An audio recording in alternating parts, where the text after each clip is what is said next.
What's going on, guys? This is your motivation guy, Keith Allen, and today we've got a very important topic for you. You know, it's all about using movement in fights to avoid taking damage. So stick with me to the very end of this video. Apply what you learn, and I promise, guys, you're gonna see instant improvements in your play. With that being said, ladies and gentlemen, we got a lot to cover, so let's get this going.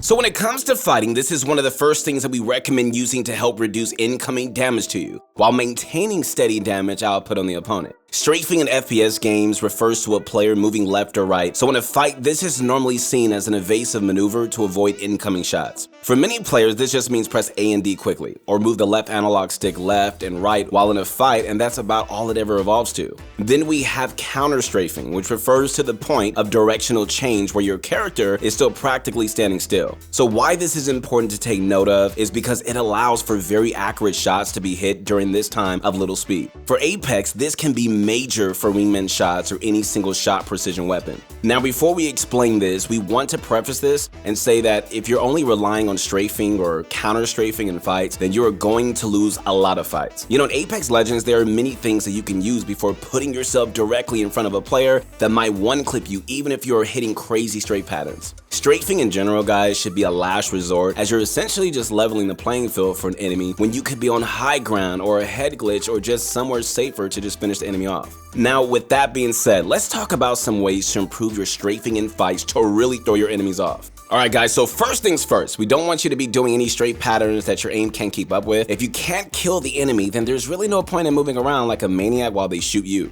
And so there is no strafe pattern that is just, the best for every fight. So you want to look at strafing as a way of avoiding damage, not just left and right over and over again. And so adding in crouches when you're very close to enemies or when you feel they're aiming high on you can be a great tool, as long as you can just compensate slightly upwards in your aim. In this clip, alright, you can see the person practicing close strafes on a practice dummy while crouching at the end of each strafe. This gives you an easy place for your muscle memory to shoot from because it's timed with each crouch. This is also a good example of a counter strafe making your shots more accurate if the crouches are at the change of direction. Crouches alone in your strafe pattern are excellent, but can be even better when you're also throwing in some jumps as well. Now, when you jump, you're going to notice decreased accuracy unless you're really close up, so sometimes it's just best to hip fire during the jump portion of a strafe. Think about it this way, like if you're going left to right and just repeat that, it's just easy to predict that after the first strafe. If you go from left to right and then jump right, then once you land, you strafe left while crouched, the enemy is having to aim a lot more than if it was just a simple left to right strafing. Sometimes if you're running, you can just notice an enemy is trailing behind you with their shots. This is important because if you can see where they're missing, then you know where their aim is going because they're just trying to catch up. A sudden movement back towards the direction of their shots can catch them so off guard, they just dump the entire clip without even hitting you once. Strafing can also be an amazing way of just making your job of aiming way easier. Mirroring strafe patterns means you copy their direction so your crosshair doesn't need to move nearly as much left to right. This is a great way of getting clean one clips without much stress of hitting the fastest moving target possible. Strafing is something that can be practiced in the firing range, but you have to get used to how other players play to just fully master reacting to their movements with the correct strafe patterns. If you find that your gameplay is struggling, then be sure to check out the top level coaches over at ProGuides.com. And if you're more confident and not making as many mistakes, you can put these teammates in your backpack. Check it out below. Alright guys, now let's talk about when to ADS or hip fire during a fight.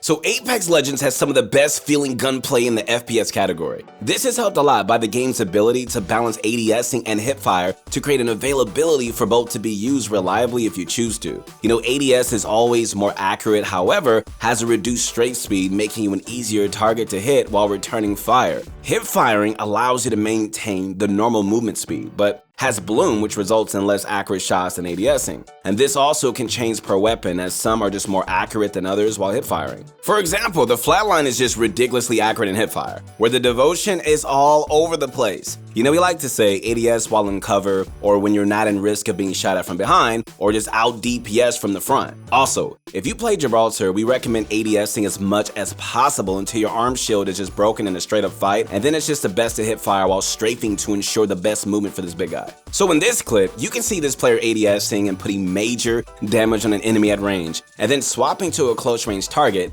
and hip firing while keeping a fast strafe speed. This limits their damage taken and it just keeps their damage output high. Hip firing is also great for a quick burst at an enemy just to try and just get lucky for some extra damage on them while flying towards them off a jump pad or a zip line. Don't time it so you're reloading in front of the enemy, but you miss every shot you don't take. And so this is a great way to get an opening burst of damage on someone while sliding in so you maintain speed during the first part of the engagement. Practice with different guns to get a feel for how the hip fire spread feels and when you may want to use them in the firing range. Alright guys, now on to some high flying fun with wall jumping during a fight.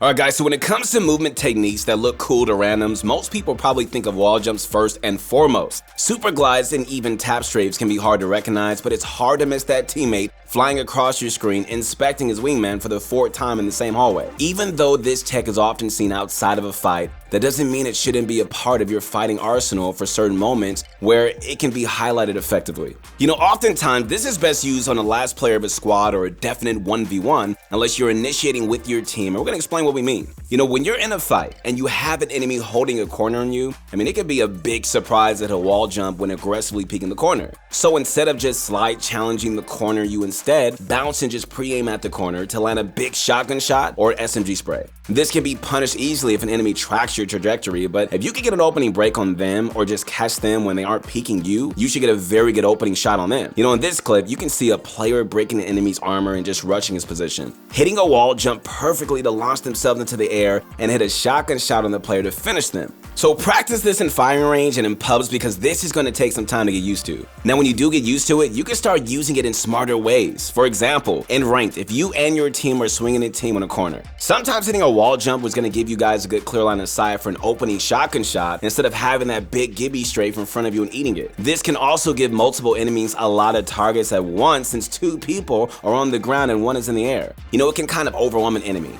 and it can make them miss those important shots on you and your team. And so this is also a great way to just peek at a corner that could have three enemies hard holding it. You know, wall jumps are a great way of just temporarily getting the high ground advantage without having to climb anything. Alright guys, now let's talk about another technique that's going to help you move around and push a fight.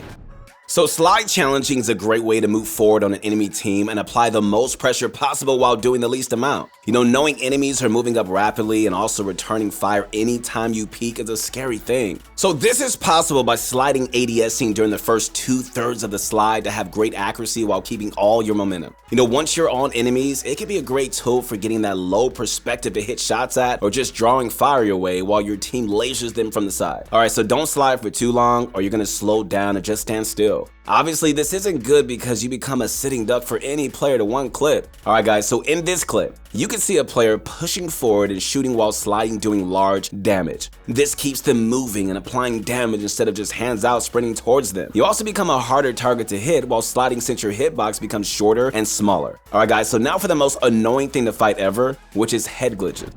Alright guys, so head glitches refer to a player using an obstacle to hide the majority of their body besides their head, or more specifically, the camera on their hitbox. You know, sometimes this can be slightly higher than the eyes on a character model, so some legends may be harder to hit than others. Alright, for example, a wraith not using a witch skin with the tall hat would be just much harder to hit and just see on the same head glitch as a default skin wraith. Head glitches are important because you're not susceptible to a lot of damage while you have a full or mostly full view of the battlefield. And so in this clip, alright, you can see a player climbing to the top of a rock to take shots at the enemy, not using cover very well. From this position, the player is doing damage for basically free since the enemy can't return fire effectively at all. Gibraltar is another legend that thrives on head glitches since his arm shield provides great protection for the small part of him that would be sticking out. Alright guys, so be on the lookout for any environmental things that would make for a great head glitch to mow your enemies down from safety. Alright guys, so when it comes to mid-fight movements, you always want to prioritize damaging the enemy consistently over flashy plays unless that's just what you're trying to improve on.